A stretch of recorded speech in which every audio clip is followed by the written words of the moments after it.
అనకాపల్లి జిల్లా అనకాపల్లి మండలం కోడూరు సమీపంలో సుమారు 170 ఎకరాల విస్తీర్ణంలో నిర్మిస్తున్న ఎంఎస్ఎంఈ ప్రాజెక్టు నుంచి సబ్బవరం మండలం పైడివాడ అగ్రహారం వరకు 100 అడుగులు వెడల్పులా నిర్మిస్తున్న రోడ్డు పనులను తెలుగుదేశం పార్టీ పెందుర్తి నియోజకవర్గం incharge Visakhapatnam parliament TDP incharge Gandi Babji బుధవారం అడ్డుకున్నారు.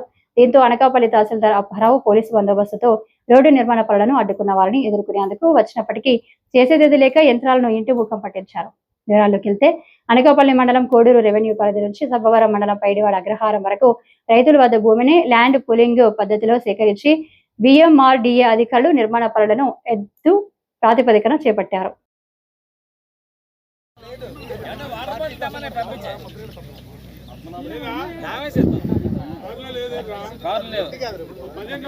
మరి 94 ముందే కదా ఉన్నది, మరి ఎందుకేమో పోలా? ఇదే పోర్సీ నాటికి ఇచ్చినారు, పోర్సీ లేని వాళ్ళకి ఇచ్చారు, అదే పోర్సీ లేని రైతులకు ఇచ్చారు. ఎకరా 30 లక్షలు చొప్పున 7 కోట్లు పేమెంట్ చేస్తారండి. మరి వాళ్ళు చేసినప్పుడు కనీసం మాకు ఇవ్వాలి కదా. మాకు పోయేది ఎకరానికి 6 సెంట్లు పోతుంది, కనీసం నష్టపరిహారం ఇవ్వాలి కదా.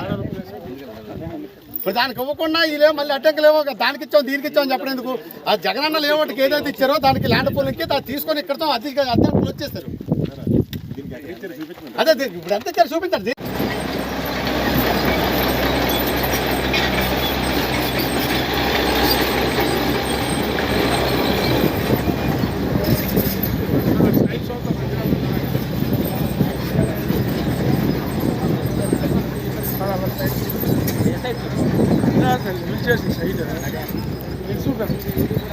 ఫోర్ 95 తర్వాత 4Cలు బానిశారు.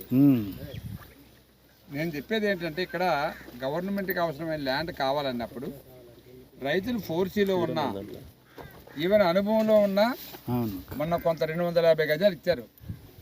ఎక్కడ ఆ పూలింగ్ చేయడం అక్కడ ఇచ్చారు, ఎక్కడ ఇచ్చారు ప్రొసీజర్. మేమేమంటున్నామంటే పట్టాదారులకి టీడీఆర్లు ఇచ్చారు. తెలుసా టీడీఆర్ అంటే టెంపరీ డెవలప్మెంట్ రిసీట్ అని టీడీఆర్లు ఇస్తారు. అది టౌన్లో ఉన్న సిస్టమ్. అది అవి ఎన్ని గజాలు పోతే అన్ని గజాలు అమ్ముకోవచ్చు మళ్ళీ మనం ఎవరికైనా. గవర్నమెంట్ టౌన్లో కూడా అలౌ చేస్తుందని చెప్పాను. కోడూరు ఇది అనకాపల్లి మండలం.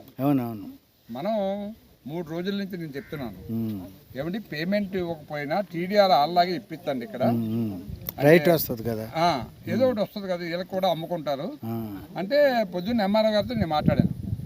మొన్న రెవెన్యూ మినిస్టర్ గారికి కంప్లైంట్ చేశాం. రెవెన్యూ మినిస్టర్ గారికి నేను మాట్లాడతామని చెప్పారు. పొద్దున్న కలెక్టర్ గారికి ఫోన్ చేశాను. కలెక్టర్ గారు ఫోన్ చేస్తే కలెక్టర్ గారు ఏదో మీటింగ్లో ఉన్నారని రిప్లై లేదు. మళ్ళీ ఇప్పుడు వచ్చాము. మళ్ళీ ఇప్పుడు ఇవాళ మార్నింగ్ ఇందాకే వచ్చే ముందే రెవెన్యూ మినిస్టర్ గారికి చెప్పాను, అన్న ఇలా జరుగుతుంది, మరి అక్కడ పని బలవంతాన పోలీసులు పెట్టి చేయిస్తున్నారు కాబట్టి మేము వెళ్ళి ఆపుతామని చెప్పాను. రైతులకు అన్యాయం జరిగితే మరి మేము ఆన్సర్ చేయలేకపోతున్నాం, కాన్స్టిట్యున్సీ కదా అంటే. సరే నేను మాట్లాడతాను, నువ్వు వెళ్ళని చెప్పాను. సిస్టమ్ ఏంటంటే ఎక్కడ అమలు చేస్తున్న వంగలు ఇచ్చారు 4C 18 లక్షలు.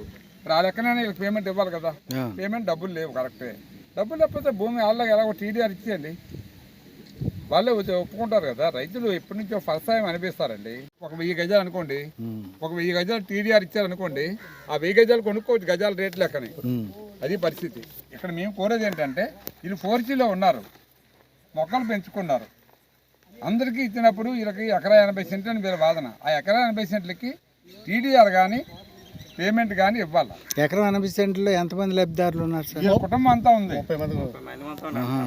కుటుంబం. ఇది చిన్న పెద్ద పిల్లలు అందరూ కలిపి, తర్వాత ఎవరో కొంతమంది ఆ పక్కోళ్ళు కూడా